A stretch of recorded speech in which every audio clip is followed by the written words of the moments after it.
जी, अपना परिचय दीजिए। सर मेरा नाम डॉक्टर भाविक बोरा है। सर मैं इंदौर से ही बिलोंग करता हूँ। मेरी जो स्कूलिंग है वो RRMB गुजराती बॉयज स्कूल से हुई है। मेरा जो ग्रेजुएशन है वो PMB गुजराती कॉमर्स कॉलेज से कंप्लीट हुआ है।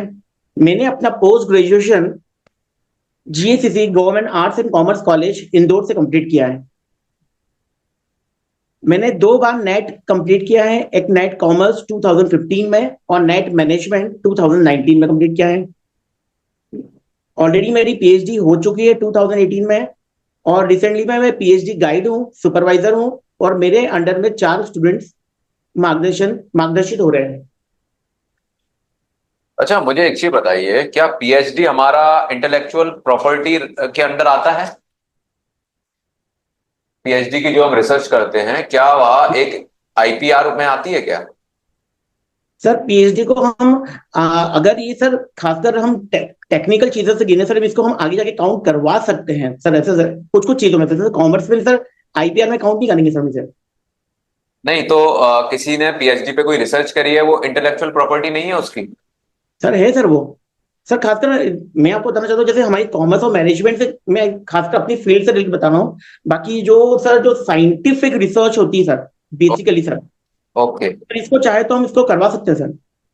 नहीं तो जैसे नोबेल प्राइज है, जी सर। इकोनॉमिक्स का मिलता है, उसमें जो भी कॉमर्स में भी डेवलपमेंट होते हैं तो उसको कर भी। सकते हैं सर इसमें। सर इसको IPR में ले जा सकते हैं सर। आपकी अगर यूनिक है तो सर इसको ले जा सकते हैं सर।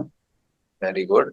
अच्छा, तो अभी आप असिस्टेंट प्रोफेसर हैं श्री वैष्णव कॉलेज में, श्री वैष्णव जी कॉलेज सर। ऑफ कॉमर्स में। अच्छा, जी। तो आप ये बताइए कि आप अभी असिस्टेंट प्रोफेसर रहे हैं, तो जी कौन सर। कौन सी ऐसी क्वालिटीज हैं जो आपके अंदर ऑटोमेटिकली डेवलप हो गई समय के साथ, और आप चाहेंगे कि वो जब आप असिस्टेंट प्रोफेसर, जब आप शासकीय महाविद्यालयों में जाएंगे तो आप वहां पर उनका इस्तेमाल करेंगे? मेरा जी। बेसिक क्वेश्चन ये है कि एक प्राइवेट कॉलेज का असिस्टेंट प्रोफेसर और एक सरकारी कॉलेज का असिस्टेंट प्रोफेसर की क्वालिटीज में क्या अंतर होते हैं, और वो अंतर हमें दूर करना चाहिए? क्या अंतर होते हैं वैसे? कुछ सर इंटरप्ट हो रहा है आपकी वॉइस में सर ऐसे। मेरा आवाज पूरा क्वेश्चन नहीं आया आपको? जी सर आई थी सर, बीच में सर वो इंटरप्ट हो गई थी सर। ठीक है, ठीक है। मेरा क्वेश्चन ये था कि आप असिस्टेंट प्रोफेसर एक प्राइवेट कॉलेज में हैं, जी सर। तो आने वाले समय में गवर्नमेंट कॉलेज में आप प्रोफेसर बनेंगे, जी तो सर। कौन कौन सी क्वालिटीज हैं जो आपने गेन की हैं, जो आप अभी असिस्टेंट प्रोफेसर हैं प्राइवेट कॉलेज में? और आप मुझे ये बताइए कि एक प्राइवेट कॉलेज के असिस्टेंट प्रोफेसर की क्वालिटीज और एक जी सर। सरकारी कॉलेज की जो प्रोफेसर होते हैं उनकी क्वालिटीज में क्या ऐसी चीज है जो प्राइवेट वाली में होती है, उसको आप गवर्नमेंट में इंप्लीमेंट करना चाहते हैं? जी सर। क्या सर दोनों की समान होती है? जी सर। सर मेनली तो सर मैंने जब जब मेरी शुरुआती दौर था तो मैं सर बच्चों से जो इंटरेक्शन जो करते हैं, जिससे बच्चे अपने प्रॉब्लम्स और डाउट्स क्लियर करते हैं सर।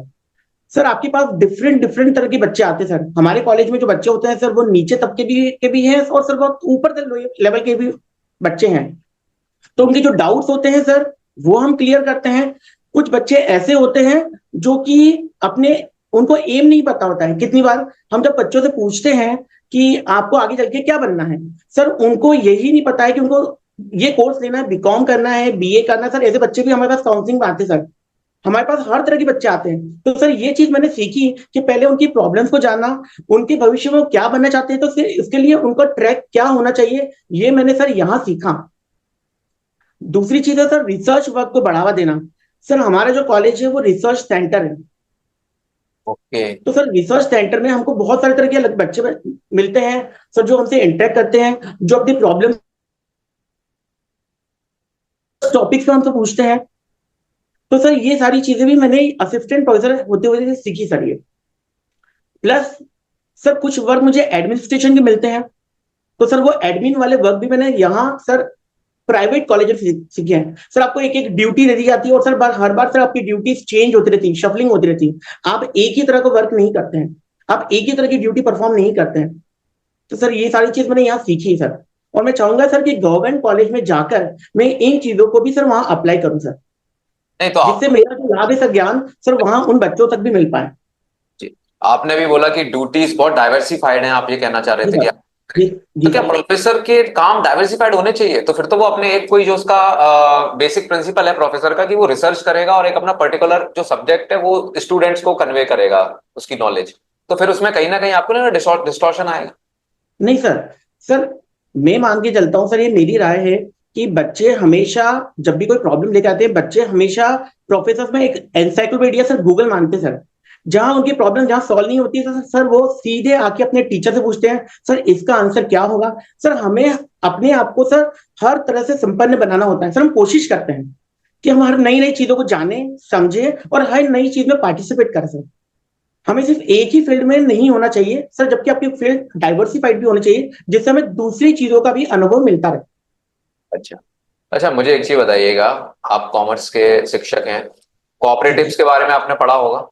जी sir. Cooperatives cooperatives cooperative institutes होते हैं, ऑर्गेनाइजेशन होते हैं, कॉपरेटिव सहभागित सहकारी संगठन जो होते हैं। जी सर। Sir cooperative sir. हाँ, मैं आपसे सिर्फ टर्म पूछ रहा हूँ, कोऑपरेटिव हम लोग यूज कहाँ करते हैं? और ऐसा क्या हुआ कि हमारे इंडिया में जो कोऑपरेटिव्स का ग्रोथ है वो काफी स्लो रही, क्या कारण है इसका? ये मेरी सर वापस मेरी सर इंटर आवाज कट रही था आपकी। My question was, what is cooperative organizations जी and sir. explain the cause of slow progress of cooperative developments? हमारे भारत में कोऑपरेटिव डेवलपमेंट क्यों स्लो रहा है इतना? सर पहली बात तो सर कोऑपरेटिव ऑर्गेनाइजेशन जो होता है सर वो लोगों से मिलकर बनता है, सहभागिता होती है जिसमें सभी लोगों का इन्वॉल्वमेंट होता है। अब बात चल रही है सर कि कोऑपरेटिव ऑर्गेनाइजेशन अभी कम क्यों होते जा रहे हैं सर, जैसा आपने कहा। सर मुझे ऐसा लगता है कि सर लोग जो होते हैं सर आजकल बहुत कुछ डिजिटलाइज हो चुका है सर। सर लोग बहुत कुछ अपने आप में जीना चाहते हैं। वो जितना हम आज से कुछ साल पहले या अगर डिकेट्स की बात करें सर, जहां लोग मिलजुल के काम करते थे सर, वो सभी की एक जैसी ग्रोथ ज्यादा सर। आजकल लोग क्या हो गए, वो अपना ज्यादा सोचने लग गए हैं। तो मेरे ख्याल से, और दूसरी बात सर, कोऑपरेटिव ऑर्गेनाइजेशन सर जो हो रही है सर वो प्रॉपरली मैनेज नहीं हो पा रही। अभी हम सर हमने बहुत सारी कोऑपरेटिव बैंक्स भी देखी सर, जो कहीं ना कहीं दिवालिया हो रही है सर। इसमें सर कुछ जो अपने पर्सनल इश्यूज हैं सर, वो इसमें इन्वॉल्व होते हैं सर। आप न्यूज़पेपर पढ़ते हैं? जी सर। न्यूज़पेपर पढ़ते हैं आप? जी सर। अच्छा, अभी परसों की न्यूज हुई है कि हमारे 26 आरआरबीज को कन्वर्ट करके सिंगल आरआरबी कर दिया गया है। तो क्या रीजन था इसके पीछे? सर ये मैंने पढ़ी थी सर, सॉरी सर, ये सर मैंने नहीं पढ़ी थी सर ये अच्छा, तो न्यूज पेपर। आप ये बताइए, जो बैंक का मर्जर होता है जी सर। क्यों होता है, और क्या इसका सच में कोई फायदा है, कि ऐसे ही करते हैं हम लोग बर्डन कम करने के लिए? सॉरी सर, इसमें सर लेकिन जहां मुझे ऐसा लग रहा है सर, जो हमने देखते सर आरआरबी को सर एक किया जा रहा है, तो नहीं कहीं ना कहीं सर नहीं, उसका। ठीक है, आरआरबी वाला छोड़िएगा। आपने जब न्यूज ही नहीं पढ़ी है तो आप आरआरबी का अंदाजन आंसर ना दें। मेरा जी सर। प्रश्न है कि जो हम बैंकों का मर्जर करते हैं, जैसे आपने बहुत हम्म। सारे बैंक देखा होगा मर्जर हो गए, जैसे ओबीसी पंजाब नेशनल बैंक दोनों हो गए। तो जो मर्जर होता है बैंक का, तो वो क्या मतलब उससे कुछ सच में कुछ सिग्निफिकेंस है, कि ऐसे ही करते हैं मतलब सिर्फ नहीं बर्डन? सर। जी, बताएं। सर इंटरप्शन आपको होता है एकदम बीच में, वीडियो रुक जाता है। हाँ सर तो मेरे ख्याल से सर आप ये पूछ रहे हैं सर बैंक बैंक का मर्जर क्या एसेंशियल है या नहीं है सर, जी ऐसा कभी कभी। जी। सर मुझे लगता है सर बैंक का मर्जर्स भी सर एसेंशियल होता है, क्योंकि सर अगर हमें कभी कभी सर हमें इकोनॉमी की ग्रोथ भी देखनी होती है। हम मर्जर करके एक बड़ा विराट स्वरूप लेते हैं sir. Okay okay. Sir am I audible? Yes yes yes. हाँ सर। तो सर बैंकों का मर्जर कभी कभी सर ये जरूरी भी होता है, क्योंकि हमने कहा ना सर कि अगर हमें उसका विराट एक स्वरूप देखना है, हमें एक बहुत बड़ा लेवल का एक्सपांशन चाहिए सर, तो हमें हमें हमें छोटी छोटी बैंकों को मर्ज करना पड़ता है सर। ठीक है, सर आपसे क्वेश्चन पूछेंगे। नमस्ते Bhavik ji. Good afternoon sir. Bhavik ji आप बताइए, बात जीरो बेस्ड बजटिंग क्या है? सर आपका कहना है जीरो बेस्ड बजटिंग ना सर? जी, जीरो बेस्ड जी budgeting. Sir, I think sir ये मेरा कोई आधार नहीं सर। स्टार्टिंग इनिशियल स्टेज से ले रहे हैं हम। आवाज आ रही है आपकी? हाँ सर, मुझे भी थोड़ी थोड़ी आपकी रुक रुक के आ रही है सर। हाँ। अच्छा आप बताइए मेरिट्स एंड डीमेरिट्स में डिफरेंस क्या है? पार्टी सर, सर वापस एक बार। आवाज आ रही है? जी सर भाई। हाँ, what is difference between merits and demerits? Merits and demerits में डिफरेंस। जी। सर ये just like pros and cons, फायदे और उसके नुकसान की बात चल रही है सर। किसी चीज से हम रिलेट करते हैं तो सर उसको एक्सेप्ट करने के और उसके रिजेक्ट करने के, मतलब हम रिजेक्ट कर रहे हैं तो सर उसके, हम जब किसी चीज को रिजेक्ट करते हैं तो सर डीमेरिट्स को देखते हुए रिजेक्ट करते हैं कि उसके क्या क्या नुकसान है, भविष्य में क्या क्या हो सकता है, और मेरिट्स मतलब उसकी अच्छाइयां। अच्छा, profit maximisation and wealth maximisation क्या है? सर ये कंसेप्ट है सर, खासकर सर इसके मैं रिलेट करता हूँ सर, फाइनेंशियल मैनेजमेंट से रिलेट कर रहा हूँ सर अभी। सर प्रॉफिट मैक्सिमाइजेशन ये ओल्डर कंसेप्ट था जिसका मेन मतलब है कि आप प्रॉफिट को मैक्सिमाइज करिए की एंटिटी वैल्यू बढ़ती है, जबकि ये कंसेप्ट को सर ओवर रूल कर दिया गया है वेल्थ मैक्सिमाइजेशन में। वेल्थ मैक्सिमाइजेशन में sir profit maximisation already include है। वेल्थ का मतलब होता है कि आप अपनी फर्म की वैल्यू को बढ़ाओ, मार्केट वैल्यू को बढ़ाओ। तो सर अगर फर्म की मार्केट वैल्यू बढ़ेगी तो ऑटोमेटिकली सर प्रॉफिट तो इंक्रीज होना ही है। तो हमें हमेशा यही करना चाहिए सर कि हमें जो फाइनेंस, जो हमारा मैनेजमेंट है सर, हमें यही सोचना है कि हमें एंटिटी की वैल्यू को बढ़ाना है, overall value of the firm को इंक्रीज करना है, न कि सिर्फ प्रॉफिट को मैक्सिमाइजेशन करना है। प्रॉफिट का मैक्सिमाइजेशन एक नैरो कंसेप्ट है, जबकि वेल्थ मैक्सिमाइजेशन एक ब्रॉडर कंसेप्ट है। Sir am I audible? जी। जी। अच्छा, internal audit and management audit इनके कार्य क्या है? Internal audit and management audit. जी। सर जो इंटरनल ऑडिट होता है ये एक ऑर्गेनाइजेशन खुद करवाती है सर, रेगुलर टाइम इंटरवल में सर ये करवाती है, जिससे कि वो अपनी इफिशिएंसी को चेक कर पाए सर। एक्सटर्नल ऑडिट भी होता है सर, इंटरनल ऑडिट जिसमें हम आपकी बुक्स की और सारी बुक्स की जो अकाउंट बुक्स है उनकी चेकिंग होती है। मैनेजमेंट ऑडिट होता है एक पर्टिकुलर पर्पस के लिए होता है, that is from management point of view. जी। अच्छा आप ये बताइए 2024 में किसे मरणोपरांत भारत रत्न से सम्मानित किया गया था?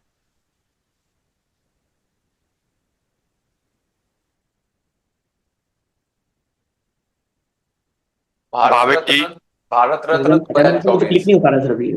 जी।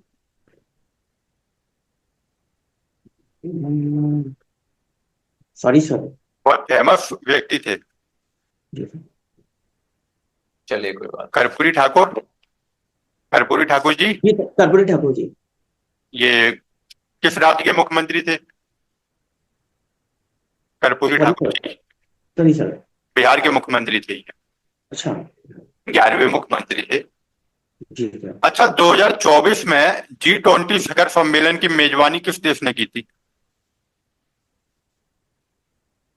G20 में सर इंडिया ने की थी सर। 2024 में 2023 में की थी इंडिया ने। 2000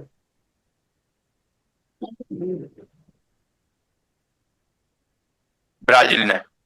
आते हैं। तो 2025 कौन सा देश करेगा? सर ये क्या, ये इंडोनेशिया ही करेगा sir? Sir I am guessing sir, मुझे इतनी श्योर नहीं सर इसमें। ओके। चले सर। भाविक जी नमस्कार। जी। तो हमारे जो नीति आयोग के कुछ पिलर होते हैं, कौन होते हैं नीति आयोग के पिलर जिन्हें हम कहते हैं? नीति आयोग के pillar ma'am, ma'am sorry ma'am. चलिए हम आगे बढ़ते हैं। जो ये नेशनलाइजेशन हुआ था बैंकों का, वो किस ईयर में हुआ था?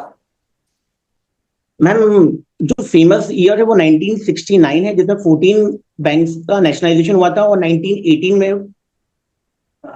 मैम एक 14 बैंक का हुआ था 1969 में, और 1980 में 6 बैंक का नेशनलाइजेशन हुआ था। क्यों किया गया था ये नेशनलाइजेशन, मतलब क्यों किया गया था बैंकों को जो नेशनलाइज किया था?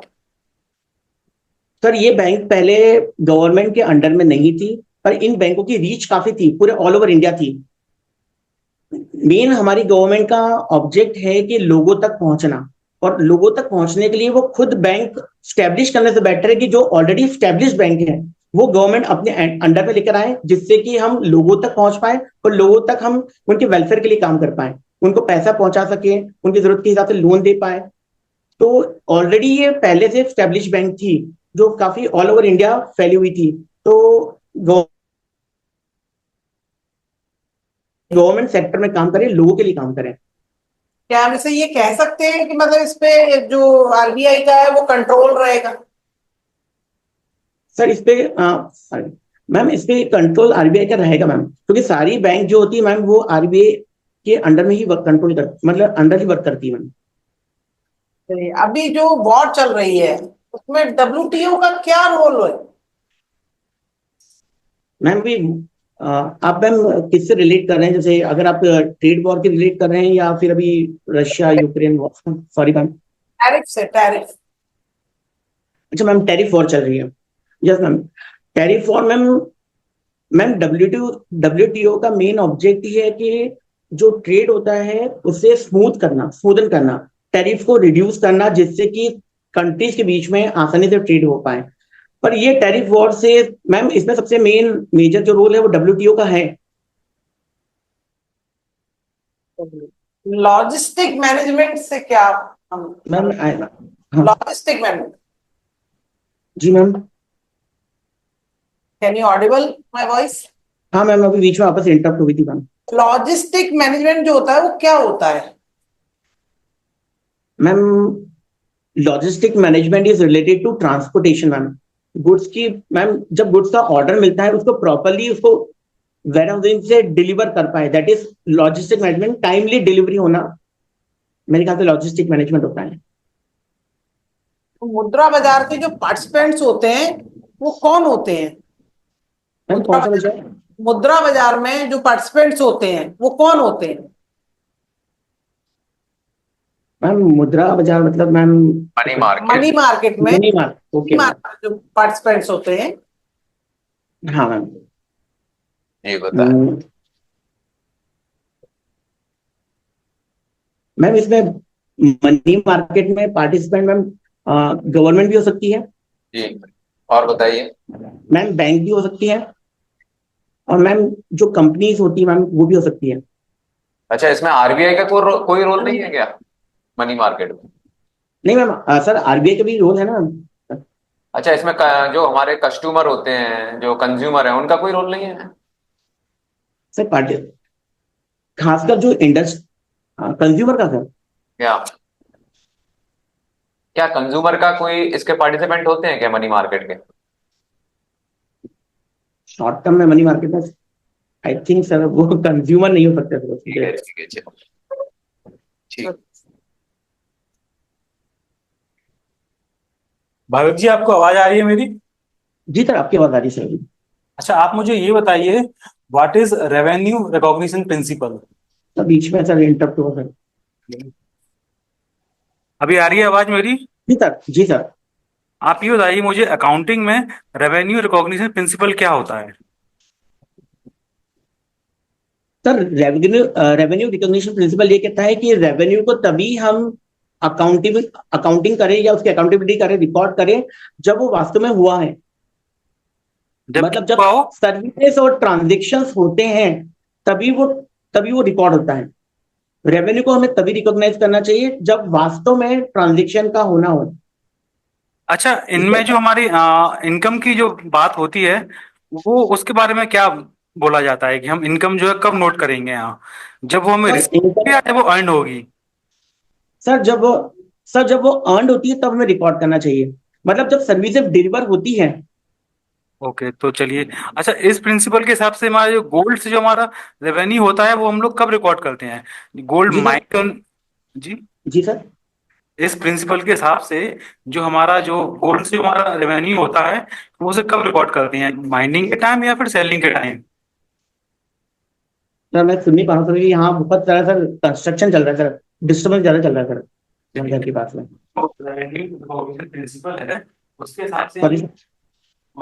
गोल्ड है जो हमारा, गोल्ड से जो हमारा रेवेन्यू होता है हम लोग उसे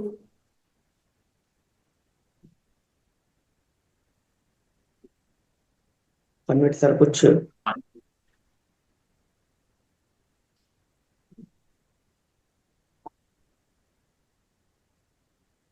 सर, एम आई ऑडिबल?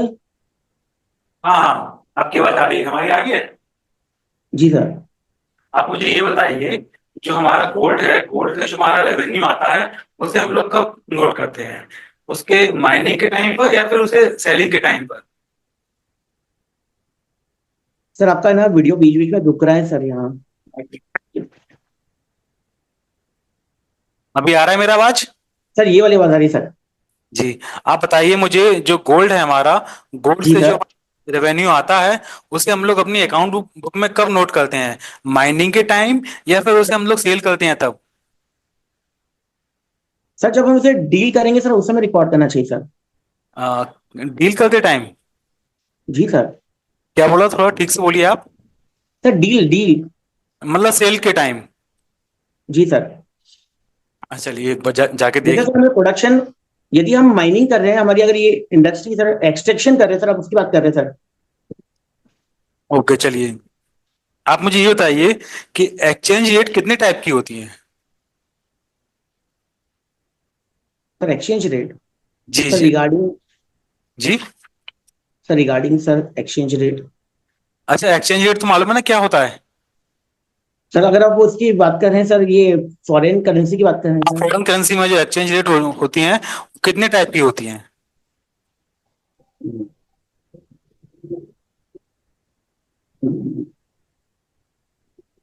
अभी सर मैं रिकॉग्नाइज ही कर पा रहा हूँ सर उसको। चलिए चलिए चलिए, कोई बात नहीं। अच्छा, आप मुझे ये बताइए, हमारा रेपो रेट क्या होती है? What is repo rate?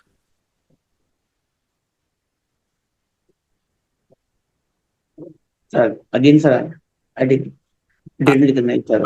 आवाज आ रहा है ना मेरा साफ साफ? जी सर, आपकी आवाज आ रही है सर, ये इससे आवाज आ रही है सर। क्वेश्चन इससे रिपीट आवाज आ रही है। करना। क्या पूछा मैंने? सर आपने पूछा रेपो रेट क्या होती है सर। रेपो रेट, हाँ repo rate, reverse repo rate.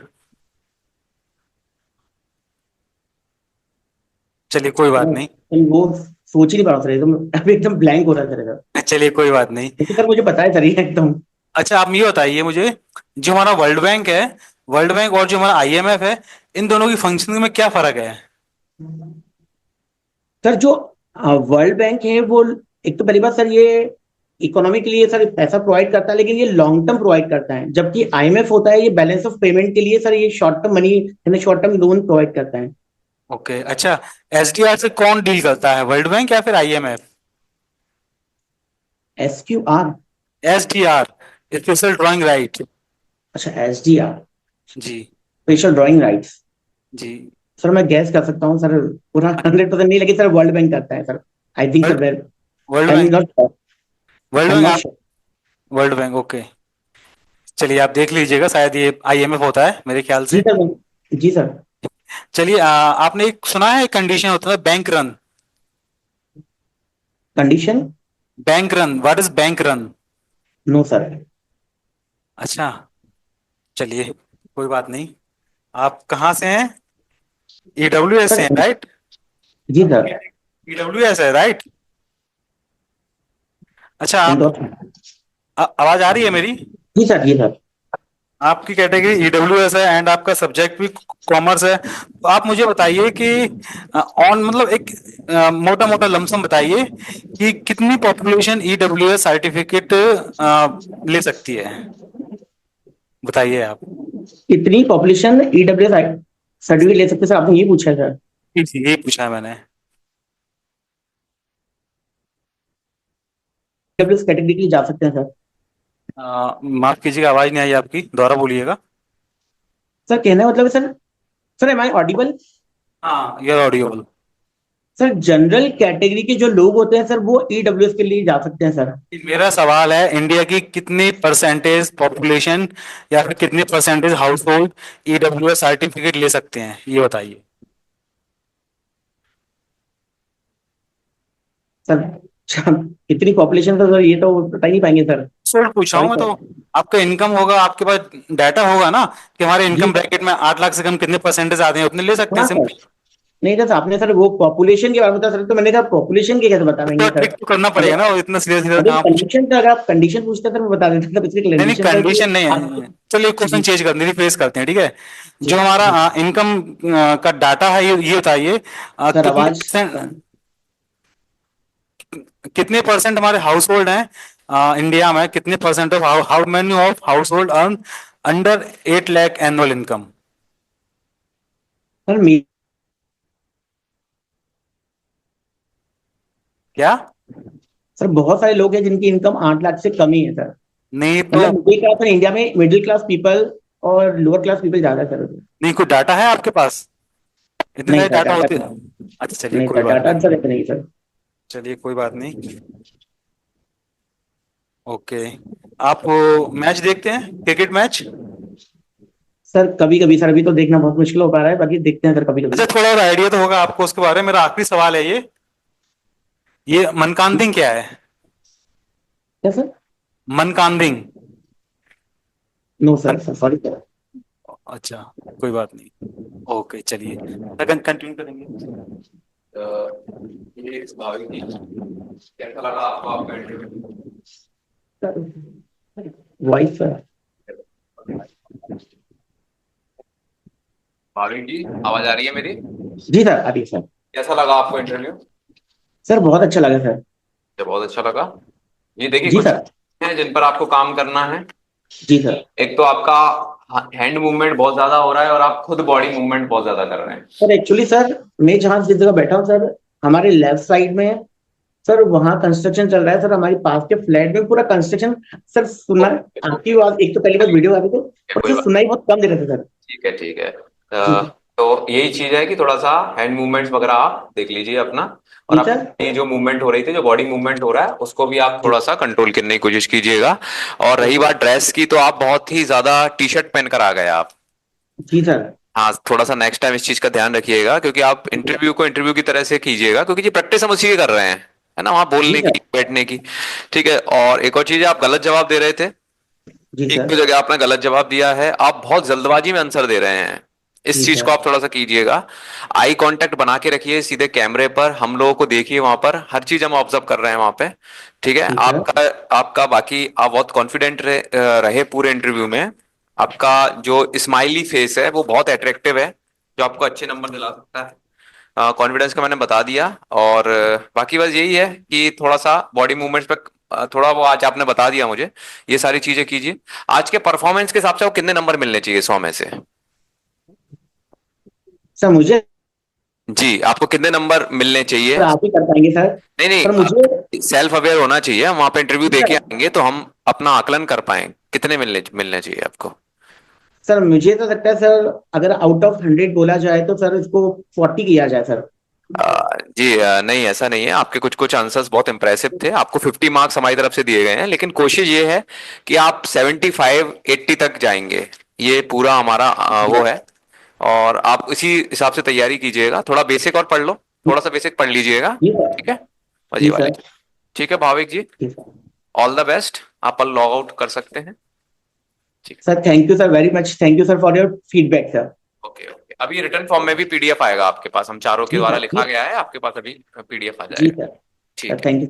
ठीक है, लॉग आउट कर लीजिए, लॉग।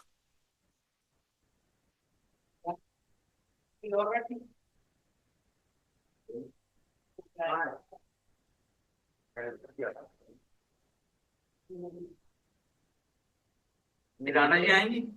हाँ, ये आएंगे। चालू चालू करना है। मैम सर, अरे रुकिए। नहीं कॉल लेकिन पापा। अच्छा मैम, आप कर लीजिए। हाँ कॉल ले ली। हम सब देख रहे हो गर्मी कितनी है, उसको पता 15 मिनट भी नहीं दिए इसमें। बंद ही थी इसे। मैंने बोला है, हाँ? मैंने बोला है। नहीं हाँ, आपने बंद क्यों करी? अरे सुनो, जब बिजली का वो हो रहा है, बिल का नहीं, हाँ। लोड। अच्छा, लोड। जैसे ब्लास्ट होता है ना यहाँ पे, धमाक, 2 दिन तक बिजली गई, ऐसा होता है। पिछली बार जून में यही तो हुआ था। अरे ये डिस्कनेक्ट नहीं हुआ क्या? हाँ क्या बोल सकते हैं आप? भाई साहब, वो आदमी अपनी बातें सुनना है सर, आपने क्यों नहीं किया? नहीं, एडिट मीटिंग क्यों नहीं किया? Okay, meeting for all. बढ़िया।